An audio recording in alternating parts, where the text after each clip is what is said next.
بسم الله الرحمن الرحيم. السلام عليكم، مرحبا بكم أيها المشاهدون الكرام. ألتمس منكم أن تشتركوا هذه القناة وانقروا زر الإعجاب. ناظرین کرام، آپ کا اس چینل پر استقبال ہے اور گزارش ہے کہ اس چینل کو سبسکرائب کر لیں، بیل آئیکن دبا لیں تاکہ ہر نئی آنے والی ویڈیو کی نوٹیفیکیشن آپ تک پہنچتی رہے اور آپ عربی زبان کے فروغ میں حصے دار بھی بن سکیں۔ تو چلیے شروع کرتے ہیں۔ خبر کی قسمیں۔ اس سے پہلے آپ کے سامنے مبتدا خبر اور اس کی وضاحتیں اور مثالیں آپ کے سامنے آ چکی ہیں، اور خبر جب جملہ اسمیہ ہوتا ہے اور مفرد ہوتا ہے اس کی مثال بھی آپ کے سامنے آ چکی۔ آج ہم یہ سیکھیں گے خبر کبھی مفرد ہوتی ہے، خبر کبھی جملہ اور کبھی شبہ جملہ۔ یہ بات اس سے پہلے آ چکی ہے، اعادے کے طور پر اس میں درج کر دی گئی ہے۔ مفرد اور جملہ اسمیہ کی مثال اس سے پہلے ویڈیو نمبر 5 اور 12 میں تفصیل سے آ چکی ہے۔ آج جملہ فعلیہ کی مثالیں وضاحتوں کے ساتھ پیش خدمت ہے۔ میں ویڈیو نمبر 5 اور 12 کا لنک اس ویڈیو کے ڈسکرپشن میں دے دوں گا۔ اگر آپ نے اسے نہیں دیکھا ہے تو اسے ضرور دیکھیں تاکہ ایک رابطہ بنا رہے اور اس رابطے کے ذریعے آپ اس بات کو سمجھ سکیں۔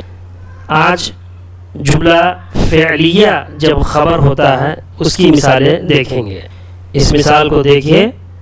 مثال جب جملہ فعلیہ خبر ہوتا ہے، اللہ یبسط الرزق لمن یشاء، اللہ یبسط الرزق لمن یشاء، یہ قرآن کی آیت ہے۔ اللہ یہ مبتدا ہے، یبسط فعل و فاعل، اس کے اندر جو ہوا کی ضمیر ہے یبسط کے اندر وہ اللہ کی طرف لوٹ رہی ہے اور وہی فاعل ہے۔ الرزق مفعول به، لی حرف جر، من موصولہ، یشاء فعل و فاعل، یشاء کے اندر بھی ہوا کی ضمیر ہے جو اللہ کی طرف لوٹ رہی ہے۔ اب اللہ مبتدا، یبسط الرزق لمن یشاء، یہ پورا حصہ جملہ فعلیہ، اور یہ جملہ فعلیہ اللہ مبتدا کی خبر بنا۔ یہ پورا جملہ فعلیہ اللہ مبتدا کی۔ اللہ یبسط الرزق لمن یشاء کا ترجمہ اور اس کا معنی یہ ہے اللہ یبسط، بسط یبسط بسطن پھیلانا، دراز کرنا، وسعت دینا، اللہ وسعت دیتا ہے، الرزق رزق میں، لمن یشاء جس کے لیے چاہتا ہے، اللہ جس کے لیے چاہتا ہے رزق میں وسعت دیتا ہے۔ Allah simplifies the livelihood for whomever he wants۔ میں امید کرتا ہوں کہ یہ ترکیب آپ سمجھ گئے ہوں گے۔ اگر اس میں کوئی بات سمجھ میں نہ آئی ہو تو آپ کمنٹ کے ذریعے پوچھ سکتے ہیں۔ اس مثال کو دیکھیں۔ انا افعل الخیر، انا افعل الخیر، انا مبتدا ہے، افعل فعل و فاعل، افعل کے اندر جو انا کی ضمیر ہے وہ انا کی طرف لوٹ رہی ہے، اور الخیر مفعول بھی ہے۔ اب یہ افعال الخیر، میں اچھا کام کرتا ہوں، پورا جملہ فعلیہ ہے، اور یہ پورا جملہ فعلیہ انا مبتدا کی خبر ہے۔ انا مبتدا اور افعال الخیر فعل و فاعل مفعول بھی مل کر کے جملہ فعلیہ، اور یہ پورا جملہ فعلیہ انا مبتدا کی خبر ہے۔ میں اچھا کام کرتا ہوں، I do good deed۔ اس مثال کو دیکھیں۔ دار الحکمہ تحث طلابها على التحدث باللغة العربية۔ دار الحکمہ، دار مضاف، الحکمہ مضاف إليه، تحث فعل وفاعل، طلاب مضاف ومفعول به، ها مضاف إليه، على حرف جر التحدث مجرور، با حرف جر اللغة مجرور وموصوف، العربية صفة۔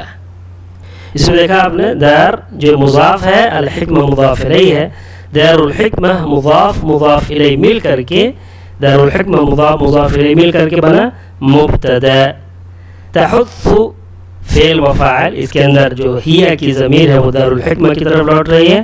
طلاب مضاف بھی ہے، ہا کی طرف اضافت ہے، اور مفعول بھی ہے. تحثو کا مفعول بھی ہے، اور ہا مضاف الیہ علی حرف جر. التحدث مجرور ہے علی کا، با حرف جر، اللغہ مجرور بھی ہے با کی وجہ سے، اور موصوف بھی ہے العربیہ صفت کا. العربیہ صفت ہے.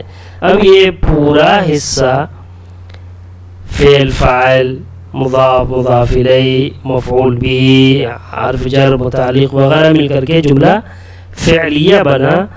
اور یہ پورا جملہ فعلیہ دارالحکمہ مبتدا کی خبر بنا. یہ پورا جملہ فعلیہ دارالحکمہ مبتدا کی خبر بنا. میں امید کرتا ہوں کہ آپ اسے سمجھ گئے ہوں گے. دارالحکمہ تحث طلابها على التحدث باللغة العربية. دارالحکمہ اپنے طلباء کو عربی بولنے پر آمادہ کرتا ہے، ابھارتا ہے، شوق اور رغبت دلاتا ہے. دارالحکمہ urges its students to speak Arabic. اس میں ایک بات آپ یہ بھی ذہن میں رکھیں جب بھی عربی عبارت پڑھیں اور اسے سمجھیں کہ عربی میں صلہ کا بہت بڑا رول ہوتا ہے اور فعل کے استعمال کا بہت بڑا رول ہوتا ہے. حث الشخص على الشيء کا معنی آتا ہے ابھارنا، آمادہ کرنا. جب آپ کو پتہ ہوگا پھر اس فعل کا آپ صحیح استعمال کر سکیں. جیسے یہاں پر دارالحکمہ تحث طلابها، جس شخص کو ابھارا جائے گا، آمادہ کیا جائے گا، تو اس شخص کو لایا جائے گا فعل کے بعد، اور جس چیز پر آمادہ کیا جائے گا اس چیز سے پہلے علا لایا جائے گا. اس چیز سے پہلے علا لایا جائے گا. اگر ہم علا نہیں لائیں گے تو پھر وہ جملہ صحیح نہیں ہوگا. کہ یہاں پر آپ دیکھ رہے ہیں دارالحکمہ تحث طلابها على التحدث. یہ کہتے ہیں کہ المدرس يحث طالبه على التحدث. ٹیچر اپنے طالب علم کو بات کرنے پر، تحدث بات کرنے پر ابھارتا ہے، آمادہ کرتا ہے. یا علی التحدث باللغة العربیہ، عربی زبان بولنے پر آمادہ کرتا ہے. تو یہ مطلب لڑائی اور جھگڑا کرنے پر آمادہ کیا تو حامد حث خالدا على المقاتلة على الجدال. حامد حث خالدا على الجدال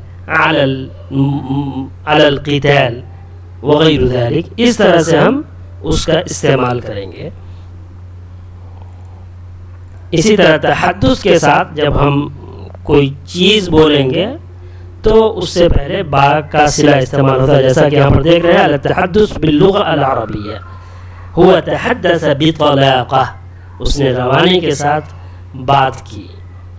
تو دیکھا تحدث بطلاقہ، تحدث باللغة العربية، تحدث باللغة الإنجليزية، تحدث باللغة الأردية أو الأردية.